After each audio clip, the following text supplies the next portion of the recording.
questions. Donc, je passe directement la main à Monsieur Younes Karim pour nous présenter la communication de Monsieur Bertrand Faure. D'accord, bon, très bien, merci. Et du coup, donc, pour faire le lien et vous présenter Bertrand Forêt, je dois me poser beaucoup de questions donc, et me dire que ce qui se passe maintenant n'est-il pas en quelque sorte la fin d'un système économique fondé sur le laisser-faire, laisser-passer, parce que, en fait, casser un mur pour en construire un autre, casser le mur de Berlin en 1989, pour en construire un autre séparant le Mexique des États-Unis en 2017, et après, on a connu également donc, le Brexit en 2019, toujours dans le même objectif, donc, c'est interdire le passage. Et du coup, ce qui s'annonce, c'est un retour aux barrières. Et de ce fait, l'humanité doit tout simplement se remettre à l'exercice de l'imagination d'un monde meilleur à la sortie donc du vortex. Comme le dit Latour, la crise sanitaire cacherait ce qui n'est pas une crise. Et que si nous avons donc de bonnes chances de sortir de la première, c'est-à-dire la crise sanitaire, nous n'en avons aucune de sortir de la seconde, qui est la mutation écologique, ou une évolution vers un nouveau mode d'existence qui va se dessiner, un nouveau système économique. Donc l'erreur, selon Latour, serait de reprendre à l'identique tout ce que nous faisons avant. Donc beaucoup de questions d'ordre économique, social, organisationnel et également managérial se posent. Et encore une fois, donc, le coronavirus intervient en force pour y mettre du sien dans le tissage du lien pour donner un sens à notre vie. Nous avons donc à questionner dans ce sens l'équité, la transparence, l'éthique de chaque action, de chaque interaction, de chaque interconnexion, car la crise, c'est un moment de vérité par excellence. Donc, on est dans une période de confinement, c'est une période également de réflexion.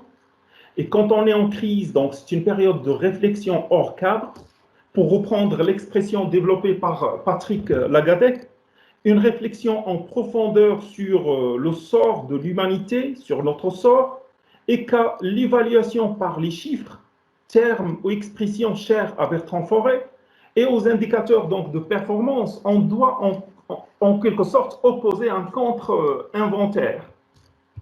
Donc, c'est une réflexion hors cadre, une analyse pertinente de la situation actuelle que nous livre aujourd'hui Bertrand Forêt, qui est maître de conférence HDR en sciences de l'information et de la communication à l'Université de Toulouse 3, Paul Sabatier, enseignant-chercheur à l'Institut universitaire de technologie de Tarbes, auteur du livre Communication des organisations et de plusieurs articles intéressants en communication organisationnelle. Bertrand Forêt, donc, à vous la parole. Bonjour à tous. Tout le monde m'entend bien? On vous entend très bien. Parfait. Bon, Parfait. je partage ma communication, mon diaporama. Voilà. Est-ce que vous le voyez bien? Oui, on le voit très bien. Parfait.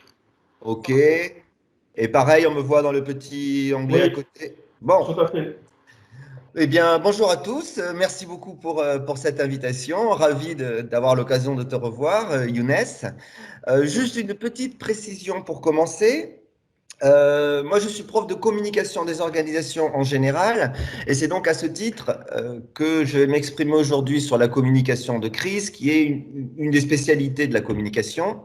Et moi, ce qui m'intéresse de manière générale dans mes recherches, c'est le changement organisationnel, c'est-à-dire le fait que les organisations sont, selon moi, enfin, je ne suis pas le seul à le penser, en train d'expérimenter de nouveaux modèles, de changer leur façon d'être. Et cette crise joue peut-être le rôle de catalyseur, d'accélérateur de ces changements.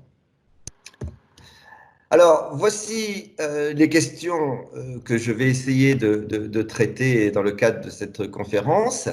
La première, c'est comment les organisations vont-elles aborder la reprise? Et la seconde, c'est comment passer à cette seconde phase de la communication de crise? Alors, ce sont des questions dont les réponses sont imminentes. Je veux dire, dans 15 jours, on sera fixé. Et je vous ai mis cette petite image là qui tourne sur les réseaux sociaux. Il y a beaucoup de fantasmes sur ce qui va se passer après, après le confinement. Il y en a eu beaucoup pendant le confinement. Il faut changer de modèle, il faut revenir à d'autres fonctionnements, il faut remettre en question le capitalisme. Et alors, je ne sais pas si c'est vrai dans les autres pays, mais en France, McDonald's a réouvert un peu avant la fin du confinement. Et il y a eu des queues de 4 heures. Les gens se sont rués vers McDonald's. Et c'est sans doute un petit peu ce qui va se passer aussi à la reprise. À la reprise, les gens vont vouloir consommer, vont vouloir profiter de la vie. Et donc, les entreprises qui seront sur des starting blocks pour démarrer à ce moment-là, démarreront bien. Et celles qui auront pataugé et qui ne seront pas prêtes, ça risque d'être un peu différent. Ok, donc juste un peu pour positionner mes questionnements. Alors, selon moi, je vais utiliser cette métaphore un peu, et merci de l'avoir cité, Younes. Je vais utiliser cette métaphore du vortex un peu tout le long de ma présentation. C'est-à-dire que selon moi, les organisations, mais c'est vrai aussi pour les individus, sont mises donc face à une transformation importante à apporter dans leur fonctionnement, dans leur façon d'être. Et dans ce passage, ça va être sans doute un peu tumultueux. Un peu, c'est ce qui s'est passé pendant le confinement. Il faut remettre beaucoup de choses en question sans forcément l'avoir voulu. Et donc, des changements qu'on avait peut-être remis au lendemain depuis longtemps, voilà, il va falloir s'y faire, notamment, je pense notamment aux changements par rapport au numérique. C'est vrai pour les individus, c'est vrai pour les organisations, et de toutes sortes, que vous soyez un service privé, dans le secteur privé, dans le secteur public, que vous soyez une grande entreprise ou une toute petite entreprise, que vous ayez été d'ailleurs en arrêt d'activité ou que vous ayez continué pendant le confinement, tout le monde, selon moi, selon cette métaphore, est face à ce vortex. Et la question que se pose tout le monde, c'est dans quel état on va se retrouver à la sortie. Et donc, je vais vous proposer le plan suivant pour répondre à ces questions. Je vais d'abord essayer de soutenir la thèse selon laquelle les organisations vont se retrouver à la sortie dans 2 situations, et seulement 2.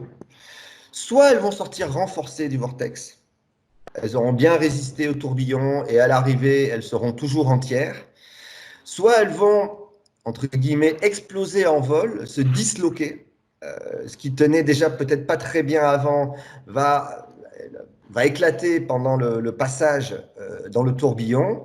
Et à l'arrivée, elles seront dans des situations un peu difficiles. Donc c'est une thèse que je vais soutenir. Je m'appuie sur des éléments des retours que je puisse avoir sur le terrain, mon expérience personnelle. Et donc, si on admet cette hypothèse selon laquelle les organisations seront dans 2 situations à la sortie, ce que je propose pour la communication de crise, que ce soit celle des pouvoirs publics ou celle du manager ou du top management dans les entreprises, c'est 3 réponses, 3 niveaux de réponse. 1, identifier les situations. Est-ce que les organisations, les services, les départements sont dans un cas ou dans l'autre?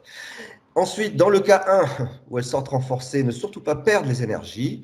Et dans le cas 2, essayer de rattraper un peu ce qui peut l'être et notamment essayer de faire comprendre aux organisations que peut-être qu'il faut arriver à tout changer sans rien changer. Je conclurai là-dessus. Tout le monde me voit là, c'est bon? Oui, okay. Très bien. Alors j'attaque. Première situation, l'organisation sort renforcée du confinement.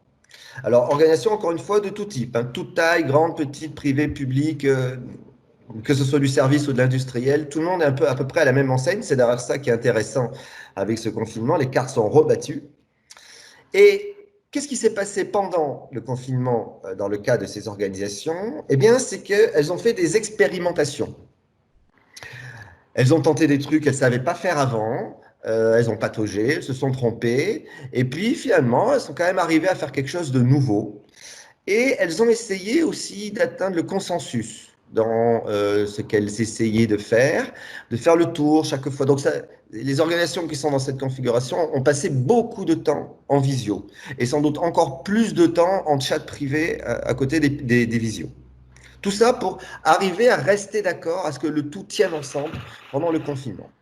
Ces organisations vont sortir du confinement renforcées ou réinventées, hein,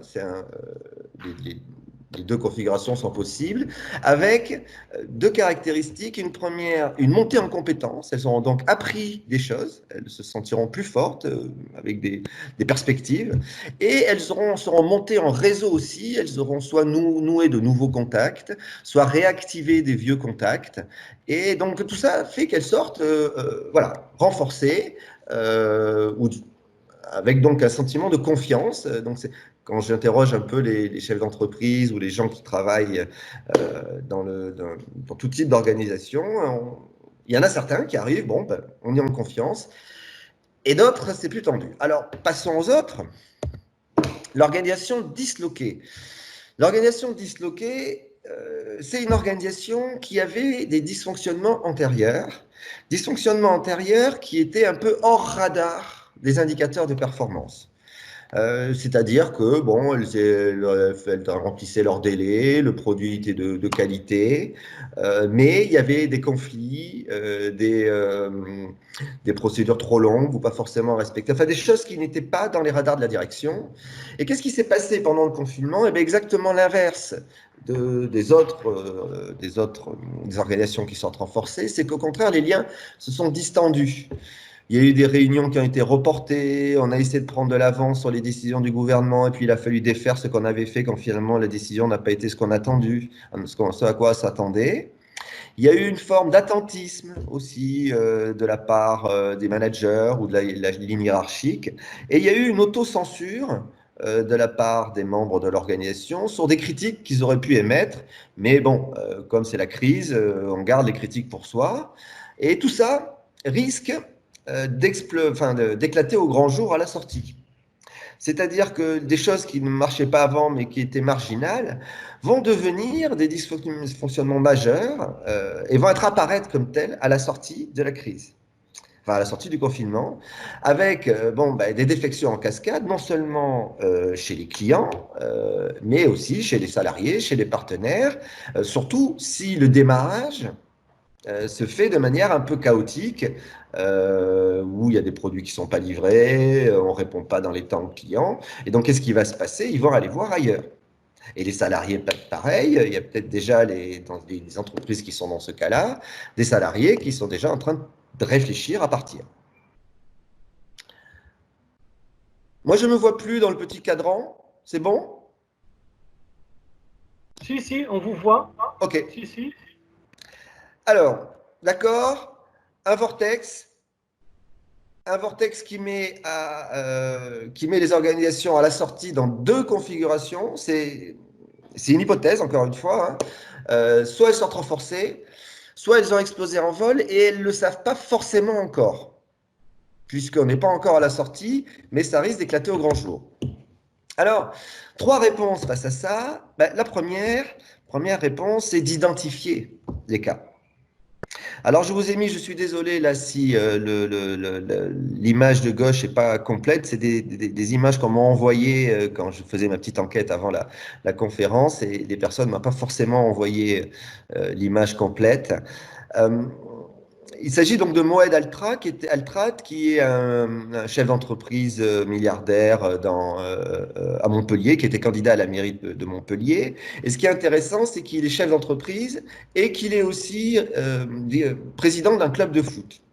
Et son entreprise, comme le club de foot, sont tous les deux dans une situation très compliquée, puisque l'activité a été interrompue. Mais on voit bien que dans son cas, lui, autant il est inquiet pour son club de foot, donc le titre n'est pas, donc ça c'est sur la droite, sur la gauche c'est moins clair, autant il n'est pas inquiet sur son entreprise, même si les pertes financières sont les mêmes. Alors, qu'est-ce que ça veut dire? Ça veut dire qu'il faut résister, je pense, à l'illusion économique ou l'illusion de maintien de l'activité. C'est-à-dire qu'il y a des entreprises dont l'activité a été maintenue et qui peuvent se trouver maintenant dans l'illusion que tout va bien. C'est-à-dire, imaginons une entreprise qui fabrique des masques. Bon, évidemment, en ce moment, les, les ventes se portent super bien, donc la trésorerie déborde. Les process tournent aussi, puisqu'il faut livrer les commandes, donc bon, les gens se sont mis au travail, les équipes sont sous tension, ça avance. Mais ce que cette organisation ne perçoit peut-être pas en ce moment, c'est que si elle n'a pas fait l'effort de se réinventer et de se renforcer, ses concurrents l'ont fait. Et donc, elle se retrouve à la sortie du confinement en relatif, exactement dans la même situation que les organisations qui ont été arrêtées, dont l'activité a été interrompue. D'un point de vue organisationnel, elle est tout autant disloquée. Enfin, elle risque de l'être.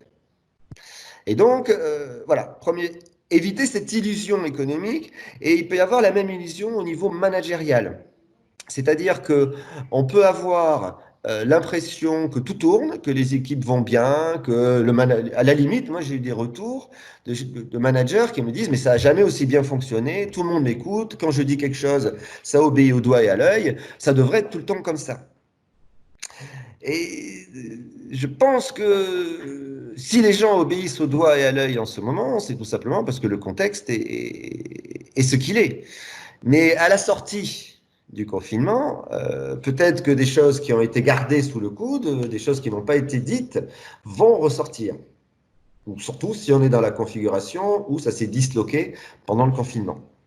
Donc, l'intérêt, d'accord, de raisonner avec ces deux situations un peu polarisées, c'est que ça permet d'aller plus loin que l'analyse économique ou managériale un peu primaire qui consisterait à dire bon mais tout va bien, on a continué, ou au contraire c'est la catastrophe, on s'est arrêté. Parce que pareil, l'organisation peut avoir été à l'arrêt pendant 2 mois, donc avoir effectivement une trésorerie dans le rouge, super rouge, être un peu dans l'incertitude sur comment ça va se repasser, ça va se passer à la sortie. Mais si elle a fait l'effort de se réinventer, donc un peu ce que dit Altrad dans l'image de gauche, être finalement assez confiante. De toute façon, les choses vont reprendre leur cours, les clients vont revenir, et donc pareil, s'ils se sentent prêts à attaquer la reprise par rapport à des concurrents qui ne se seront pas préparés, qui auraient été dans la configuration de dislocation, eh bien, c'est des entreprises qui finalement sont bien positionnées. Certes, elles ont perdu 2 mois d'activité, mais à la reprise, elles sont en bonne position. Donc voilà, d'accord. Essayez, première réponse, essayez d'identifier les cas. Deuxième réponse, ne pas perdre les énergies. Donc, je vous ai mis la vidéo d'une maîtresse d'école qui est devenue une star sur YouTube. Elle a une vidéo avec 222 000 vues, 50 000 vues, 60 000 vues. D'accord, elle a fait ça dès le début du confinement, elle s'y est mise. Elle n'avait jamais fait ça avant. Elle dit, j'étais insatisfaite de ne pas pouvoir communiquer avec mes élèves. Et donc, clairement, voici une maîtresse d'école qui s'est réinventée. Et donc, elle a fait un travail extraordinaire. Ses vidéos sont très appréciées. Et la question qui va se poser à la fois pour son école à elle, mais aussi pour le ministère de l'Éducation nationale, c'est qu'est-ce qu'on fait de ça? Est-ce qu'on dit à cette maîtresse d'école, bon, ben maintenant les cours reprennent, vous oubliez votre chaîne YouTube et on fait comme si vous n'aviez rien fait, on repart comme avant? Ou bien, non, on prend en compte qu'elle a fait un gros travail, que ce travail est apprécié. Alors voilà, on essaye de la valoriser, éventuellement de lui demander d'expliquer aux autres enseignants comment faire. Donc tout est possible, d'accord? Il faut voir elle-même ce qu'elle veut faire. Mais ce qui est sûr, c'est que ça serait quand même dommage de perdre cette énergie. Et donc, les organisations qui se sont renforcées vont avoir ce genre de questionnement, à la fois pour leurs individus, mais aussi pour leurs équipes. Une équipe qui a fait du super travail, qu'est-ce qu'on en fait? Est-ce qu'on leur dit, bon, ben, on oublie tout ce que vous avez fait, ou bien au contraire, on capitalise dessus, on diffuse, on essaye de partager les bonnes pratiques qu'elles ont mises en œuvre. Ça va être un point crucial pour le management à la sortie, et pareil pour la communication de crise. C'est pas du tout pareil de sortir en disant il ne s'est rien passé, ou de sortir en mettant en avant ses réussites. Dernière réponse, et je conclurai là-dessus. Tout changer sans rien changer. Alors, c'est les organisations qui sortent renforcées, c'est plus ou moins ce qu'elles ont fait. Les organisations qui ont été disloquées, c'est ce qu'elles vont devoir faire. Alors, je vais m'expliquer sur cette expression. L'image que j'ai mise là, c'est une université populaire de philosophie à Toulouse. Qu'est-ce qu'ils ont fait? Ils ont tout changé dans leur manière de fonctionner. D'accord? C'est-à-dire qu'ils se sont mis à Facebook alors qu'ils étaient anti-Facebook. Ils ont mis des vidéos en ligne alors qu'ils n'avaient jamais voulu le faire avant. Et, d'accord, toute l'organisation, les intervenants, les mails qu'on s'envoie, tout a été changé pour s'organiser. Et pourtant, rien n'a changé. C'est toujours le même directeur de l'école qui fait des conférences sur les thèmes qui lui sont chers et qui invite les intervenants, pareil, qu'il appréciait, son réseau d'intervenants. C'est toujours les mêmes intervenants qui interviennent en faisant des présentations, des contenus, toujours ce qu'ils avaient à dire avant. Donc, d'accord, c'est cette bascule qu'il faut arriver à faire, être capable de s'adapter, de remettre en cause potentiellement tous les processus, tout en gardant son identité, en maintenant ce qu'on aimait faire avant. OK? Donc voilà, je vais faire court pour finir parce que je crois que mon temps est bien avancé. Juste, je finirai sur une petite slide voilà, pour continuer sur mes recherches si ça vous intéresse. Donc le bouquin dont a parlé Younes et 2 conférences sur le changement organisationnel en ce moment. Voilà. Merci Bertrand. Merci pour cette conférence riche d'enseignements. Hein, dans votre intervention, donc, on retient que les organisations, donc, face à cette crise, auront 2 options. Soit elles sortent renforcées, soit elles vont disparaître. Et donc, il n'y aura pas une 3e solution, ni un retour en arrière. Et qu'après donc le confinement, vous avez dit, hein, et le retour à la vie normale, hein, entre parenthèses, parce qu'en quelque sorte, hein, la vie ne sera pas normale après le confinement. Il n'y aura pas un retour en quelque sorte en arrière. Cette situation sera latente parce qu'elle ne sera pas appréhendée par les indicateurs traditionnels de performance, les indicateurs de rentabilité, sur la qualité, sur la sécurité, sur la satisfaction, et qu'elle va éclater au grand jour avec le retour donc à la normale. Vous avez développé les arguments suivants. Donc, hein, la crise prouve que la transition énergétique n'est pas un problème technique, mais plutôt donc un problème organisationnel. C'est le vœu, l'humanité, donc hein, il peut basculer vers de nouveaux modes de production plus durables. Et en deuxième lieu, cette transition emporte les organisations dans un véritable vortex qui agit comme un révélateur puissant et impitoyable des forces et faiblesses antérieures. Et en troisième lieu, vous avez dit donc que les organisations ne peuvent plus reculer. Hein, c'est ce que dit également donc Latour. Hein, en quelque sorte, l'erreur serait de faire marche arrière. Il faut pouvoir tout changer et en même temps ne rien changer de ce qui fonctionne bien et qui crée de la valeur. Et que cette équation complexe et inédite frappe les petites organisations comme les grandes, sans distinction de métier, de culture ou de statut juridique. Et voilà donc, hein, je vous remercie et je passe la parole à M. Ftouh. D'accord. Merci beaucoup, M. Karam. Merci aussi à M. Bertrand pour sa présentation aussi riche.